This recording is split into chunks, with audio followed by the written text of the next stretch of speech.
एक लंबे समय पहले एक गांव में आदित्य और भावना नामक पति पत्नी रहते थे। उनका चित्रा नामक एक सुंदर सी बेटी थी। वो एक छोटी सी घर में रहते थे। आदित्य एक बहुत नेक इंसान था और जितना उसके पास था उतने में ही खुश रहने वाला था। वो पानी पूरी बेच के आए हुए पैसों से ही अपने परिवार की देखभाल करता था। हर रोज वो सुबह उठ के पानी पूरी बना के बेचने जाता था। पानी पूरी स्वादिष्ट पानी पूरी, एक बार खाना काफी नहीं होता है, बार बार खाने का मन करता है। 10 रुपयों का एक प्लेट, आइए आइए।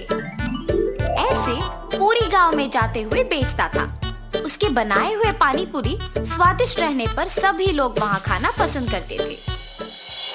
रोज की तरह वो एक दिन पानी पूरी बेच के अंधेरा होने पर वापस घर जाते रहता है, जब उसे रास्ते में कुछ लोग भागते हुए नजर आते हैं। उसके पलक झपकते ही वो लोग गायब भी हो जाते हैं। कौन थे वो लोग? क्यों भाग रहे थे? और इतने में ही कहाँ गायब हो गए? ऐसे वो अपने आप में सोच रहा था जब उसे रास्ते के बगल में एक सूटकेस दिखाई देता है। ये किसका सूटकेस है? शायद किसी ने खो दिया होगा। सुबह मैं इसे जमींदार को दे देता हूँ, वो इसको उसके मालिक तक पहुँचा देंगे। ऐसे सोच के वो सूटकेस अपने साथ अपने घर ले जाता है। आदित्य की पत्नी उस सूटकेस को देख पूछती है, ये किसका सूटकेस है जी? मुझे नहीं पता, आते समय रास्ते में मिला था मुझे। क्या है सूटकेस में? नहीं, मुझे नहीं पता, मैंने देखा ही नहीं। अच्छा, तो फिर रुकिए, मैं पहले ये देखती हूँ कि इसमें है क्या। और ऐसे सूटकेस खोलती है। सुनिए, इधर आके देखिए तो कि इसमें है क्या।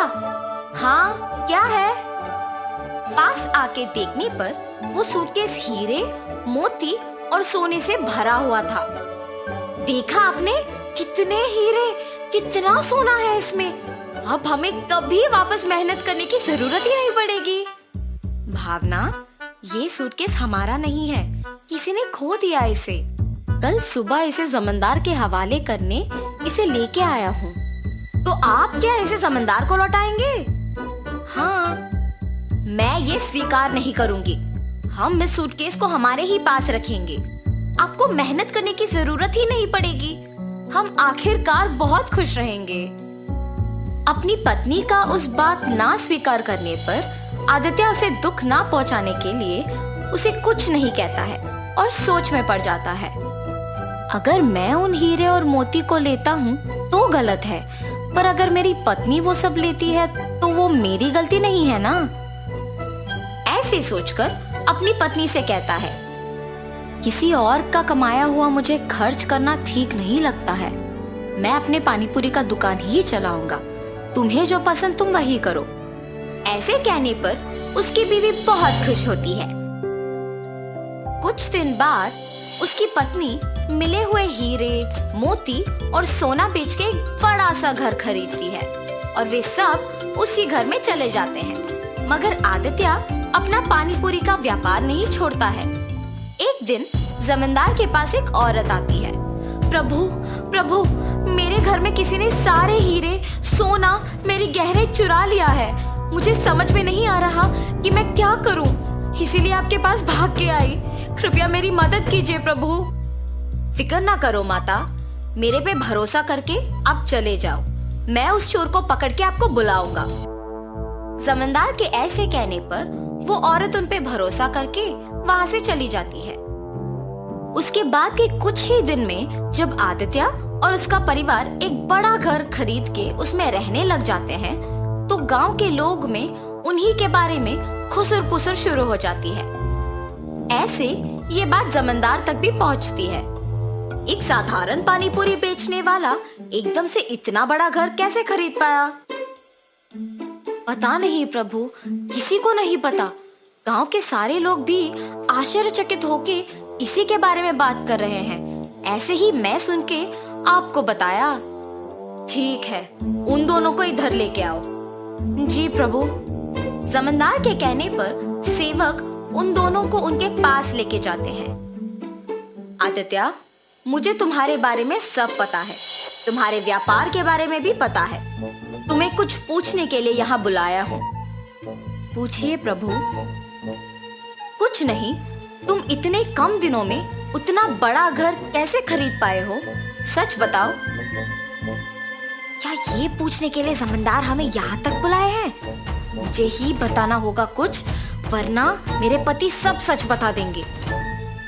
मेरे पति का कमाया हुआ पैसा हम बचा बचा के ये घर खरीद पाए हैं प्रभु। ऐसे हिम्मत से बोलती है ताकि किसी को शक ना आए। माता, आप पे कोई इल्जाम लगाने के लिए मैं आप लोगों को यहाँ नहीं बुलाया हूँ। मेरे पास एक औरत आके बोली है कि उसके गहने और सोना किसी ने चोरी कर लिया और उसी समय में आपने एक बड़ा घर लिया। हालात मुझे आपसे इसे पूछने पर मजबूर कर रहे हैं, तो सच कहिए कि आपको इतने पैसे अचानक कहाँ से मिले? अगर मैं अब भी चुप बैठूंगा तो वो एक बहुत बड़ी गलती होगी और उस औरत के दुख का कारण मैं ही हो जाऊंगा। ऐसे सोचकर आदित्य जमींदार को सच बताने का फैसला करता है। मुझे क्षमा करे प्रभु। और ऐसे जो कुछ भी हुआ वो प्रभु को बताता है और तुरंत वो गहनों वाला सूटकेस उनके हवाले कर देता है। तुम्हें अपनी गलती का एहसास हुआ है और तुमने सच बता के और ये गहने ला के वापस कर दिए, इसीलिए मैं तुम्हें अपनी पहली गलती के लिए माफ कर दूंगा और दंडित नहीं करूंगा। लेकिन याद रखना आदित्य, गलती ना करना जितना जरूरी है उतना ही जरूरी है गलती करने वालों को रोकना। ये कभी मत दोहराओ। जमींदार के माफ करने पर आदित्य उनके कृतज्ञ होता है और वहां से चला जाता है और जमींदार उन गहनों को उस औरत के हवाले कर देता है।